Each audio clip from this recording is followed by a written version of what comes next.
오늘 말씀의 제목은 거룩한 아버지의 이름입니다. 여러분, 아버지가 어떤 분인가요? 여러분에게는 참으로 거룩한 분이 아버지죠. 옛날에 아버님들을 이렇게 생각하면 정말 가정에서 근엄하기 이를 데 없고, 그 근엄함을 거룩함으로 때로는 표현하기도 해왔어요. 그러나 정말 그런 게 거룩함일까?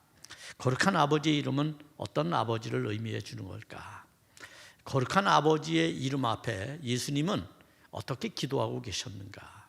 그리고 예수님의 기도는 어떤 마음을 가지고 제자들을 향해서 기도하고 계셨을까? 이런 걸 생각해 보면 오늘 우리가 부모님을 공경하고 또 순종하고 효를 하는 그러한 여러 맥락이 오늘 예수님의 기도 속에 다 감춰져 있고 숨겨져 있다, 이렇게도 우리가 말할 수가 있습니다. 그래서 오늘 이 본문 말씀을 통해서 그런 것들을 함께 느끼면서 또 주님께서 우리에게 간절히 원하는 기도의 내용은 뭘까, 이것도 함께 알아가는 시간이 됐으면 좋겠습니다. 저는 한영선 목사님이라고 하는 분이 지은 이 고백과 같은 시, 그것을 한번 여러분에게 읽어드리면서 말씀을 시작하려고 합니다.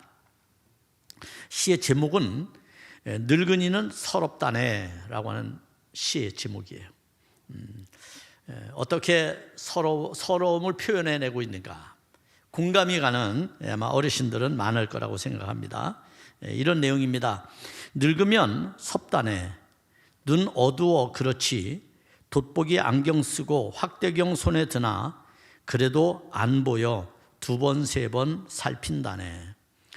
늙으면 섭다네, 귀먹어 그렇지 남의 소리 반타작, 묻기 못해 지나고 재빠른 전화 소리는 정말 듣기 힘들다네.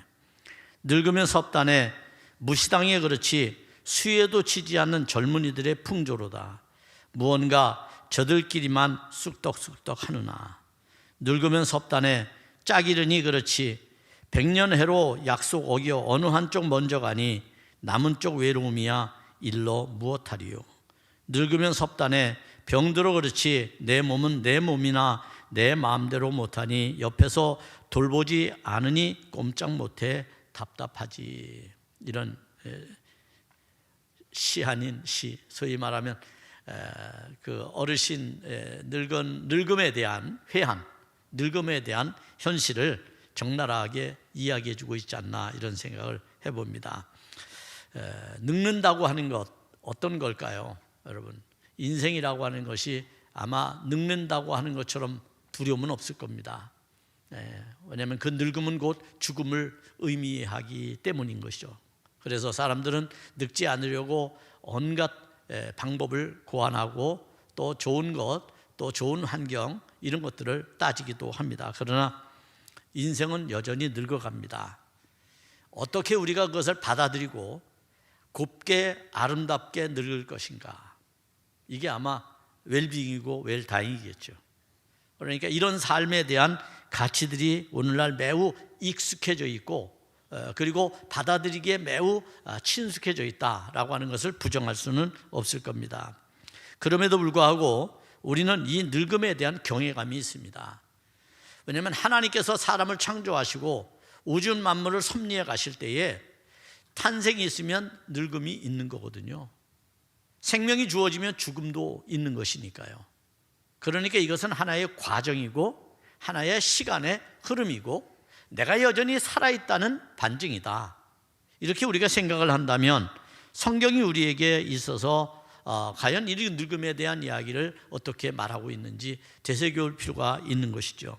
더군다나 성경은 이런 부분에 대한 존경심을 우리가 가질 것을 요구합니다. 왜? 사람이라는 게 늙는다고 하는 것은 그만큼 많은 삶을 경험했다는 것이고 그 삶의 경험이 축적된 지식이 되고 그리고 새로운 미래에 대한 초석이 되기 때문에 이것은 매우 존경스러운 일이다. 따라서 어른을 존경할 뿐만 아니라 순종하는 것은 하나님께서 마치 그들을 내시고 그들을 통해서 우리의 생명을 부여하신 그러한 또 다른 목적에 순응하는 것이다 라고 말해 주는 겁니다. 따라서 성경 제5계명은 이렇게 우리에게 명령을 하고 있죠. 너는 내 하나님 여호와께서 명령한 대로 내 부모를 공경하라. 그리하면 내 하나님 여호와가 내게 준 땅에서 내 생명이 길고 복을 누리리라. 이렇게 신명기 5장에서 말씀합니다. 이것은 인륜이 갖고 있는 도덕, 윤리, 철학 이런 걸 이야기하지 않아도 사람이라는 특별한 존재로서의 가치는 바로 부모를 공경하는 데서 나타난다라고 보는 것이죠. 자, 이런 날을 기리는 날이 바로 오늘이고 교회에서는 오늘이지만 세상에서는 5월 8일이다 이렇게 말할 수 있어요. 그러면 5월 8일 어버이날은 어떻게 시작된 것일까요? 그것은 미국으로부터 왔어요. 미국에서 어머니 날이라고 어머니들을 특별히 소중히 여기는, 그리고 어머니의 은혜를 기억하는 날이 운동처럼 번져나가기 시작했죠. 제가 지난주에 그런 얘기 듣죠. 어떤 사회학자의 말을 빌려서 19세기에 발견한 것이 뭐냐, 그게 여성이라고 그랬어요. 20세기에 발견한 것은 어린이고 21세기에 발견되는 것은 노인이다, 이런 얘기를 했어요. 여러분, 19세기에 발견한 그런 여성에서는 대표적으로 어머니라고 얘기할 수가 있겠죠. 서양이라고 다를 바는 없었어요. 사실은 여성이 참정권을 갖고 하나의 시민으로 동등한 대접을 받은 것은 얼마 되지 않아요. 그전만 해도 여성들은 늘 하등한 계급이었어요. 하등한 계급. 계급 사이에서 하등한 계급이 여성이었어요. 그들은 언제나 사실은 남성들에 의해서 지배의 대상이었고요, 보호의 대상일 뿐이었어요. 따라서 그들에게는 어떤 권한이 주어지지 않았죠. 그럼에도 불구하고 지구상에서 여러분, 가정을 지키는 것은 어머니들이었어요. 어머니가 아니면 가정을 지킬 수 없어요. 수없이 참아내야 했고요, 눈물을 혼자 쏟으셔야 했고요, 굳은 일들을 다 감당해야 했어요.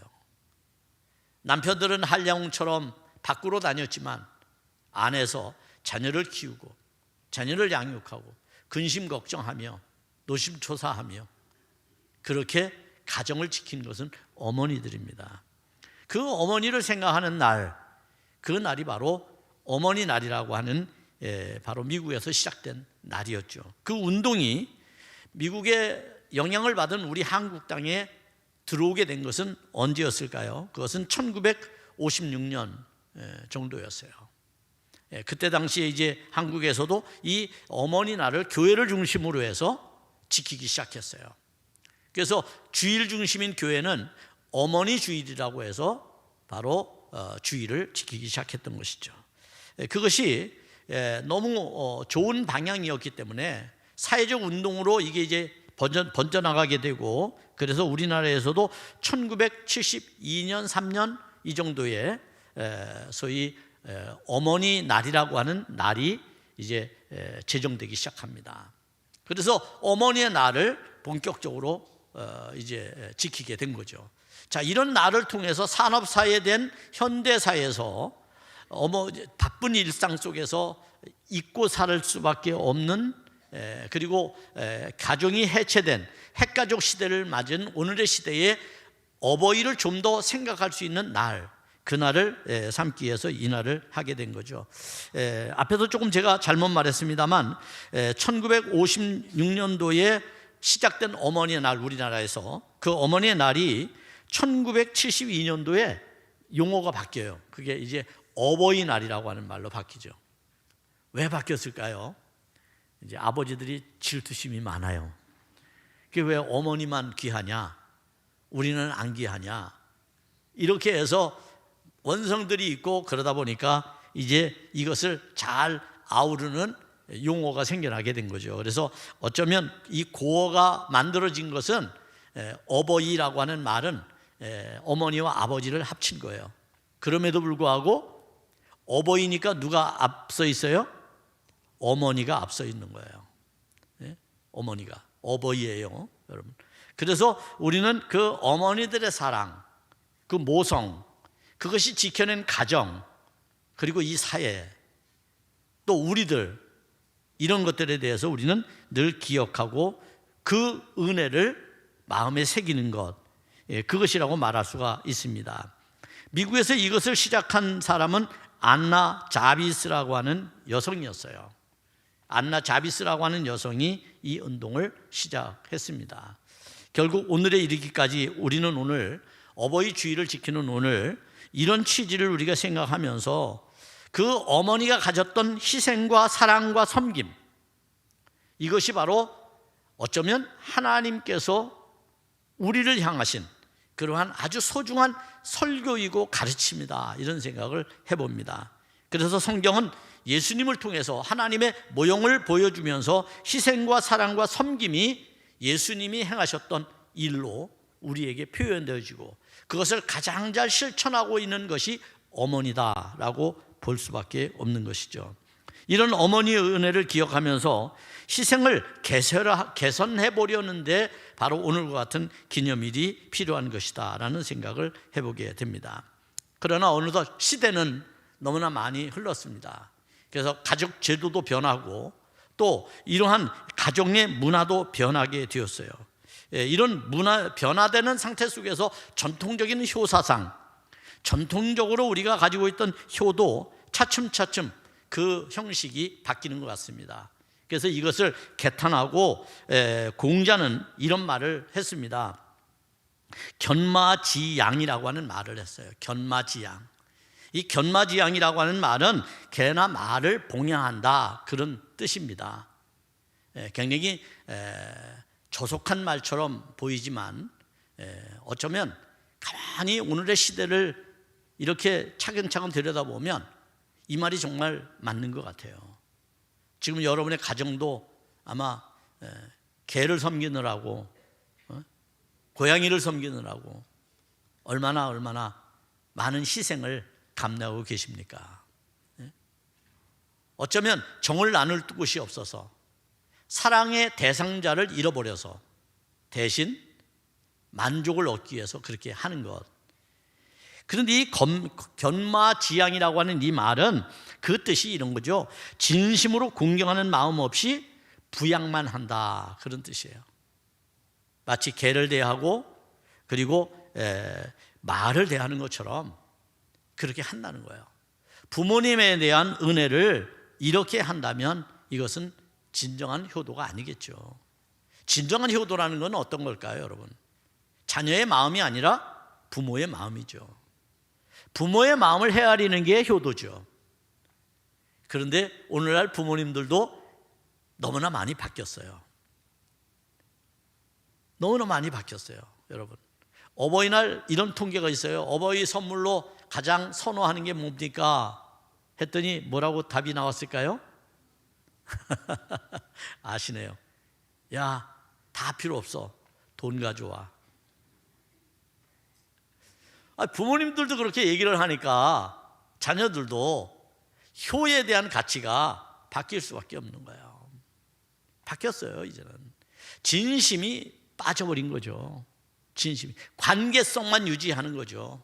부모와 자식의 관계, 거기서 더 이상 나가거나 더 이상 침범하게 되면 다툼이 일어나게 되는 거죠.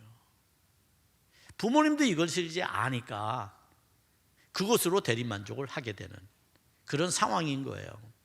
그래서 여러분에게 좀 부탁드리고 싶은 것은 자식이 돈을 가져오면 바로바로 써버리세요. 예? 절대 아끼지 마세요, 여러분. 예? 아끼지 마세요. 이제 어버이날이 다가오면은요, 두 분이서 앉아서 우리 뭐 먹고 싶은 거 있어, 어디 가고 싶은 거 있어, 다 작성하세요. 그리고 돈 가져오면 바로바로 가서 뭐 잡숫고, 놀러 가고, 좋은 거 보고 그렇게 하시기 바랍니다. 절대 어디다 꼽을 쳐가지고 또 이거 줘야지, 그런 마음 하지 마세요. 우리 부모님이 그러시더라고요, 우리 어머님이. 그러시지 말라고 말이죠. 그렇게 저도 신신당부를 합니다만 그러셔야 돼요.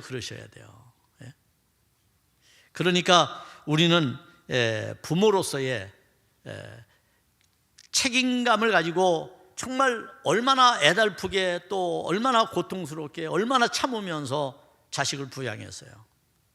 이제는 대신 받아야 될 그런 나이가 된 거예요.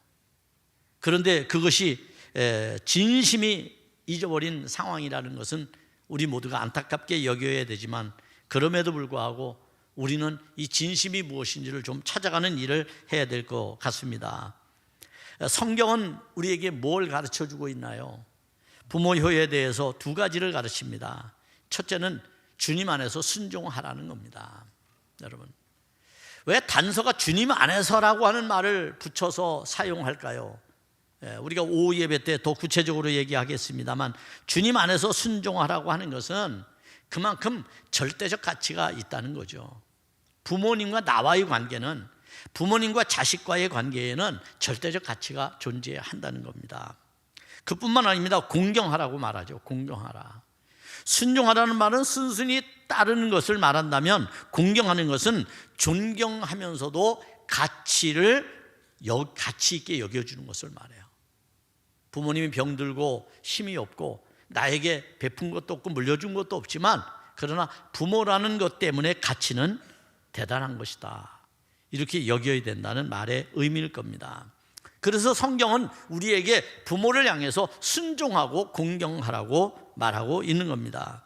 이 말을 잘 아는 한 분이 이런 말을 했습니다. 마틴 루터, 우리 개신교 프로테스탄트라고 하는 개신교를 있게 한 그 루터, 종교개혁자 루터는 이런 말을 했습니다. 부모는 하나님의 대리자이다.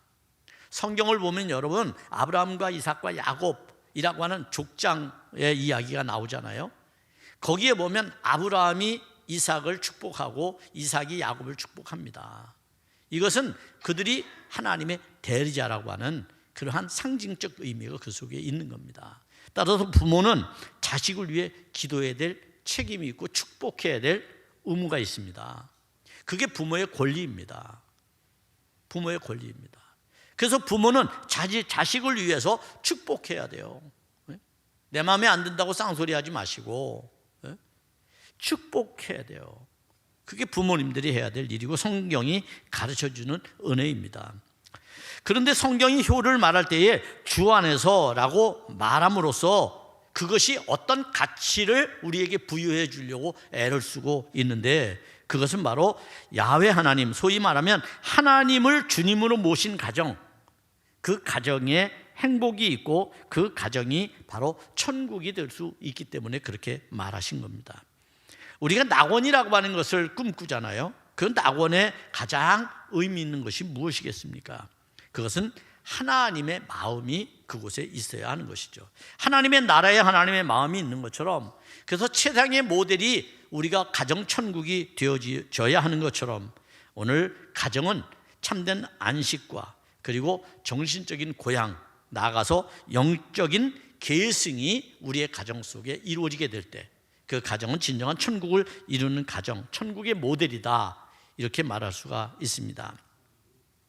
오늘 우리가 이 성경 본문에서 우리가 이 어버이 주일과 관계없는 말씀 아닌가 이렇게 생각하기 쉽습니다만, 이 본문의 말씀에서 가장 큰 오늘 제목도 여러분 그렇게 제가 잡았습니다만, 아버지와 아들과의 관계가 여기 있다는 것을 알아야 돼요.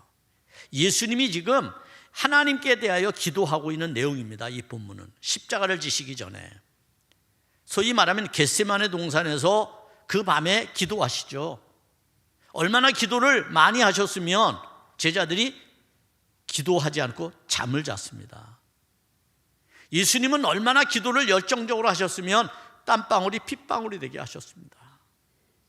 다른 복음서에서는 그 기도의 내용이 들어있지 않지만 오늘 요한복음에는 그 기도의 내용이 길게 기록되어 있습니다.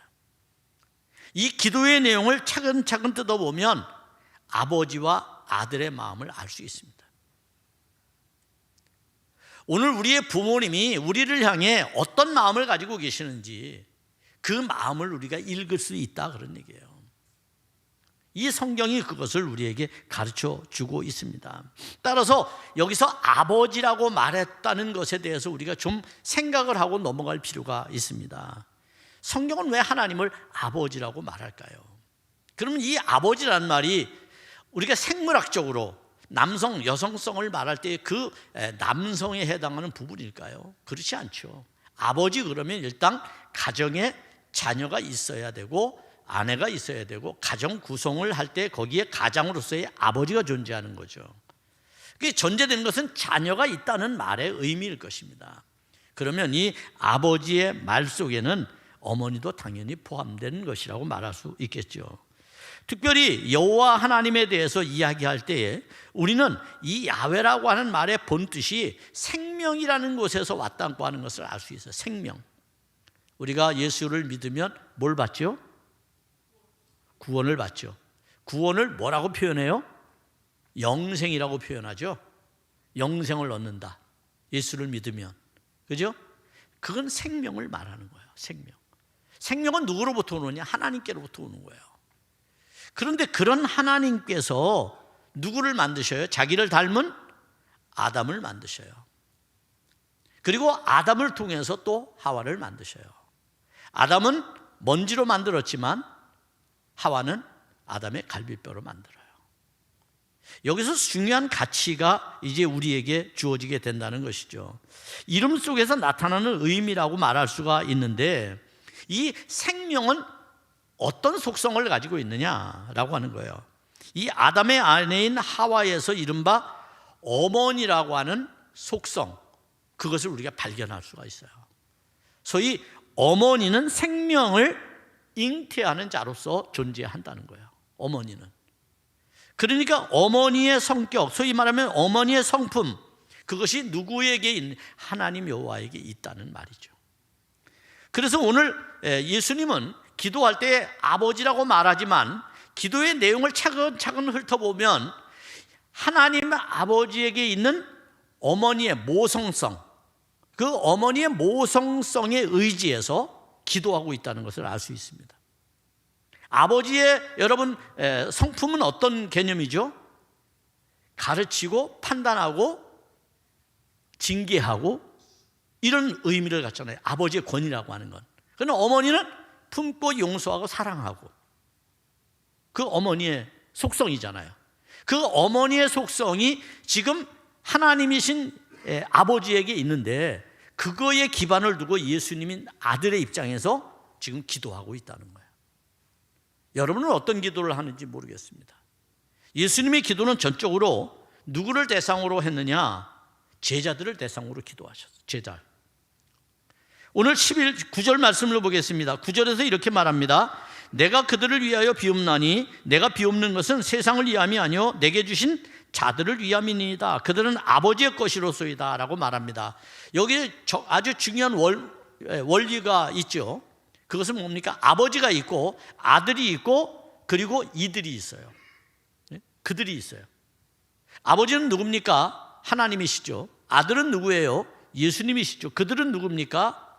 제자들을 말합니다. 지금 예수님은 제자들을 대상으로 기도합니다. 그러면 그것은 12제자만 해당하는 말일까요? 아니죠. 여기 성경은 말합니다. 앞으로 주어질 그들, 소위 말하면 하나님께서 주실 많은 보이지 않는 그들에 대한 이야기를 하고 있습니다. 그들이 누굽니까? 바로 우리들이죠. 예수님은 지금 우리들을 놓고 하나님께 아버지에게 있는 모성성에 의지해서 기도하고 있다는 거예요. 그렇다면 예수님의 기도는 매우 안타까운 기도겠죠. 제자들을 사랑하는 기도겠죠. 제자들을 생각할 때 너무 눈물 나도록 안타까운 애절함이 있으니까 기도했겠죠. 그게 예수님의 마음이었다는 거예요. 우리 부모님들이 우리를 위해 자식을 위해 기도할 때 그런 마음을 가지고 기도한다는 거예요. 그런 마음이 그 속에 있다는 거예요. 오늘 대제사장으로서의 예수님의 이 중보기도는 그 대상이 아버지지만 아버지 안에 있는 모성성의 속성을 가지고 지금 의지해서 기도하고 있다는 거. 그럼 기도의 내용은 어떤 것일까요? 여러분 길게 오늘 본문은 형성되어 있지만 제가 간단하게 몇 가지만 여러분에게 말씀을 드린다면 우선 첫째로 보존을 위해서 기도합니다. 보존. 지금 예수님의 제자들로서의 제자들은 이 세상에 있지만 주님으로부터 가르침을 받았습니다. 주님으로부터 사명을 받았습니다. 주님과 함께 동고동락함으로써 그들은 하나님 나라의 원리를 배운 사람들입니다. 그렇다면 그들이 그 배운 원리대로 살기를 원하는 거죠. 소위 말하면 하나님의 자녀로서 살아가기를 원하는 거죠. 부모가 자녀를 왜 양육할 때 가르칩니까? 호되게 야단도 칩니까? 그 아버지가 바라는 참된 인간으로서 살아가기를 기대하기 때문인 거죠. 그게 아버지의 마음이 있는 거죠. 지금 예수님의 마음에는 그와 같은 마음이 있는 거예요. 제자들이 그런 마음을 가지고 살기를 원하는 거예요. 왜 그렇습니까? 11절에 보겠습니다. 11절에 이렇게 말합니다. 나는 세상에 더 있지 아니하오나. 무슨 말이에요? 예수님 이제 승천하십니다. 예수님 이제 십자가를 지시고 죽으셨다 부활하시고 승천하십니다. 이젠 세상에 있지 않습니다. 그런데 그들은 어디 있어요? 세상에 있습니다. 제자들은 세상에 남겨집니다. 남겨질 제자들을 생각하니 얼마나 가슴이 찢어지고 아픕니까? 예수님이 그들이 받을 고통, 그들이 감당해야 할 박해, 시련, 예수님이 그냥 훌쩍 떠나가 버린 게 아니에요. 너무나 괴로운 나머지 그분은 땀방울이 핏방울이 되도록 제자들을 위해서 하나님께 간구하고 계시는 겁니다. 우리를 위해 기도하고 계시는 겁니다. 그게 아버지의 마음, 소위 예수님께서 아버지의 모성성에 의지해서 기도하는 그러한 기도의 가치였다는 거예요. 소위 아버지의 이름으로 그들을 보존해달라는 거예요. 아버지의 이름으로. 우리가 크리스찬이라는 이름이 있잖아요. 여러분을 그리스도인이라고 부르잖아요. 왜 그리스도인이에요? 우리가 또 다른 이름을 가진 거거든요. 그 크리스찬으로서의 보존이 우리에게 필요하다는 겁니다. 그런 은혜가 여러분에게 있기를 축복합니다. 두 번째는 하나 되기 위해서 기도해서 하나 되기 위해서 11절 하반절에 보면 하나 되기를 위해서 기도합니다. 그들을 보존하사 그 우리와 같이 그들도 하나 되게 하옵소서. 우리와 같이 누굽니까? 아버지와 아들과 성령이 하나인 것처럼 우리도 이 땅에서 하나로 살기를 기대하시는 한. 왜 하나로 살기를 기대하실까요? 박해를 받고 환난을 당하고 시험을 당하고 서로 의지하고 하나가 되는 거죠. 지혜로운 부모님이 돌아가시기 전 자식들을 모아놓고 말했대요. 가서 나무 작대기 하나씩 해와라. 교훈을 주기 위해서. 하나를 갖다 부러뜨리니까 쉽게 부러져요. 그런데 그것을 뭉쳐놓고 부러뜨리니까 부러지지 않아요. 교회 공동체를 하나님이 왜 만드셨는지를 우리는 여기서 알 수 있어요. 우리가 왜 하나가 되어야 하는지를 우리가 알게 되는 겁니다. 그럴 때 우리는 흩어지지 않습니다.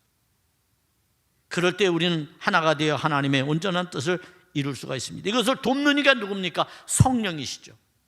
인간의 의지로는 안 돼요. 그러나 성령이 우리를 하나 되게 하시면 우리는 하나 될 수 있습니다. 13절 봅니다. 13절 이렇게 말합니다. 지금 내가 아버지께로 가오나 내가 세상에서 이 말을 하옵는 것은 그들로 내 기쁨을 그들 안에 충만히 가지게 하려 함이라. 여러분, 서로 위로하고 격려하고 하나 되면 우리 안에 기쁨이 충만하게 됩니다. 고독하지 않습니다. 외롭지 않습니다. 그래서 하나 되기를 원하는 것입니다. 그 기쁨이 있어야 세상의 환난을 이겨낼 수 있습니다. 그것이 아버지의 마음이었던 겁니다. 마지막으로 세상에 속하지 않기를 위해서 기도했어요.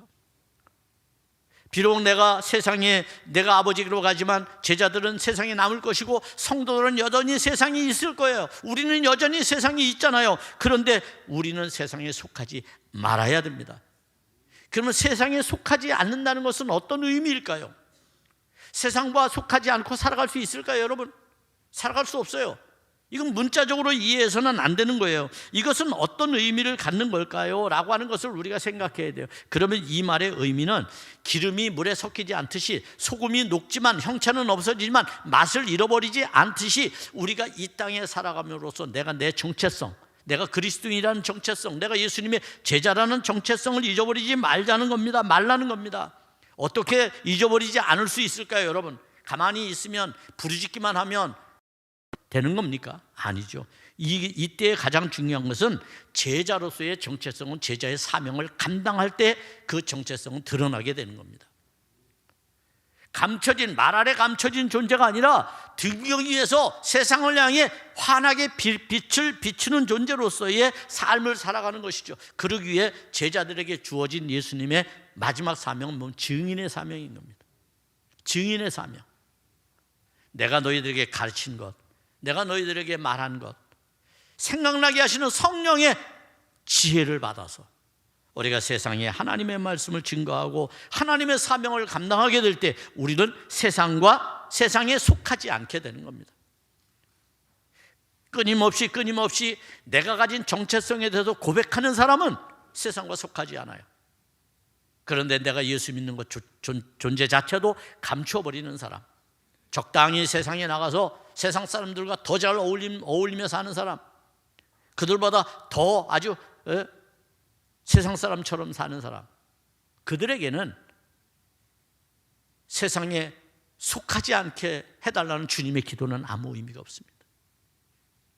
무엇인가 우리는 내가 참된 크리스찬이 되기 위하여 예수님의 참된 제자로서, 아니면 어떤 부모님의 자녀로서 부모님에게 욕 먹이지 아니하고 바르게 살고 언제나 부모님에게 기쁨이 되는 아들과 자녀로서, 딸로서 존재하는 것처럼 우리가 주님 앞에서 그렇게 살아가게 될 때 우리는 참된 구원을 이루고 우리의 삶이 곧 천국의 삶을 살아가는 그러한 놀라운 경험들을 하게 될 거라는 것을 믿고, 여러분 어버이를 공경하고 순종할 뿐만 아니라 하나님 앞에서 주님께서 우리를 위해 기도하신 그 기도의 의미가 무엇인지를 깨닫고 살아가는 여러분 되기를 주의 이름으로 축복합니다.